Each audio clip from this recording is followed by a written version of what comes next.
Agora, cara, uma coisa assim, quando o altcoin, então, ele é um ativo alternativo, e o que vocês olham na hora de definir? Porque assim, tem milhares e novos, dezenas de milhares talvez, novos todos os dias. Mas o que chama a atenção de vocês para projetos específicos? E depois eu vou fazer a pergunta, né? Como é que vocês fazem no meio de tantos ativos, milhares de ativos novos a cada dia, como é que vocês fazem digamos, uma limpa? Pô, eu quero um filtro. Eu quero analisar, me debruçar sobre um número menor, né? Porque o tempo de vocês, por mais que vocês tenham uma empresa, que hoje tem pessoas ajudando vocês nessa seleção, imagino que o tempo ele não é ilimitado. Então vocês precisam colocar alguns filtros para falar, ó, esses daqui eu descarto. Então, primeiro, o que torna um projeto, digamos, interessante para vocês, ou que mostra o potencial. E segundo, no meio de tantos novos ativos a cada dia, como é que vocês colocam um filtro que impeça que vários deles entrem ali nessa zona de aprofundamento? Eu só quero fazer um complemento se tem como setorizar. Porque isso é uma coisa que é mais comum no mundo de equities, né? Você tem as empresas do setor X, Y, Z, se nas altcoins vocês conseguem fazer isso também, quais seriam essas principais ramificações, setores, enfim? Cara, existe uma certa ramificação, acho que ela não é tão bem definida quanto no mercado tradicional, mas você começa a ter pelo menos propósitos diferentes entre os ativos.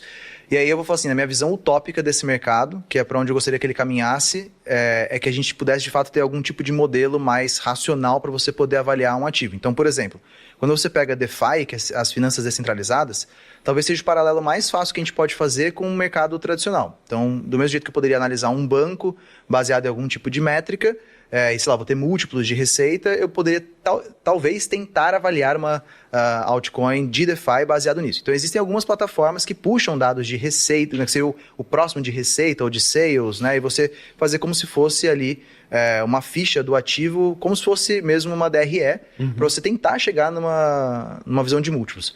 Muito legal intelectualmente falando, na prática o mercado não segue tanto isso ainda, né?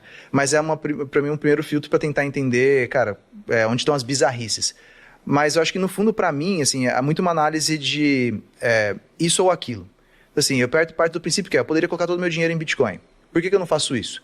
Porque eu entendo que as altcoins, na média, ao longo do tempo, elas devem ter um retorno esperado maior do que o Bitcoin. Então eu diversifico.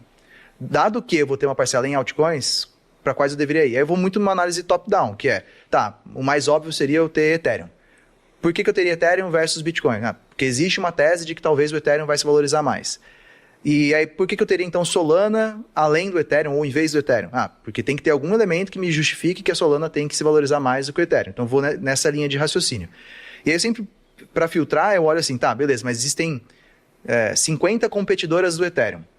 Aí, para mim, é uma coisa de custo de oportunidade, que trocar A por B vai ser tão bom a ponto do B dar 3 vezes mais retorno do que o A. Se for muito próximo, eu nem precisaria ficar olhando tanto, porque assim, o retorno marginal para eu ter naquela moeda e ter muito mais trabalho de análise, ele não vai valer a pena. Então, eu sempre coloco na balança de qual que é o tamanho daquele ativo, o potencial dele, frente ao que seria o competidor mais próximo dentro da minha carteira, para saber se faz sentido ou não ele estar ali. E é muito aquela questão de assimetria, né?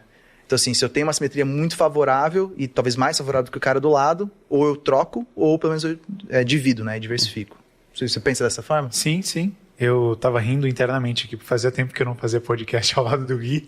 Aí antes eu tava dando uma resposta aqui e tal. Ele anotando ali no papel. Agora eu olhei no papel, tem umas ondas desenhadas, umas letras. Mas tem um filtro que funciona, acho que para 99% das pessoas. Se você está assistindo e não tem nada em cripto e talvez não entenda alguma das palavras que a gente mencionar aqui, eu vou dar o segredo agora. Foca no Bitcoin, que é o que está aprovado, e esquece o resto, que é um ativo diferente dentro de todo esse mar de moedinhas aí, é o Bitcoin. Se você quiser salpicar, temperar a sua exposição a cripto, buscar mais retorno, aí, cara, esse universo das altcoins tem oportunidades que não tem em outras classes de ativo mesmo. Do ponto de vista de volatilidade, de emoção e de liberdade, assim. Tu não precisa abrir conta em lugar nenhum para negociar, comprar ou vender moeda, nem para criar uma moeda, ou para vender ela para alguém que mora do outro lado do mundo, enfim. É um universo cheio de oportunidade. Tem alguns eixos que tu pode usar para fazer essa filtragem, essa setorização. Tem um eixo, por exemplo, que é temático ou tecnológico. Tu pode olhar para projetos que giram em torno da ideia do metaverso, ou giram em torno da ideia de você distribuir vídeo na internet de uma maneira mais descentralizada. Essas são categorizações temáticas. Mas quando a gente está falando de investimento, de novo, menos da tecnologia e mais do ativo, eu gosto de olhar para moedas pelo eixo da economia. Como que a moeda é criada e como que ela é destruída, se ela é destruída ou não. Aí você não tem tantas categorias assim, por mais que a variedade temática seja enorme. Por exemplo, o Bitcoin. A moeda é criada através de um processo que chama prova de trabalho. Tem várias outras moedas que são altcoins, que também são criadas dessa mesma maneira, através da prova de trabalho. E elas têm temas diferentes, propósitos diferentes. Anos depois da prova de trabalho, inventaram a prova de participação. Hoje o Ether, que é a segunda maior moeda, usa essa prova de participação. Tem várias outras moedas que também usam esse mesmo modelo econômico. Hoje você tem uns 10 modelos econômicos diferentes, não muito mais do que isso, nesse universo vasto de projetos, e dá para você categorizar dentro desses setorzinhos e tentar olhar, dentro de prova de participação, esse aqui é o líder. Dentro de prova de trabalho, esse aqui é o líder. E assim por diante. Legal.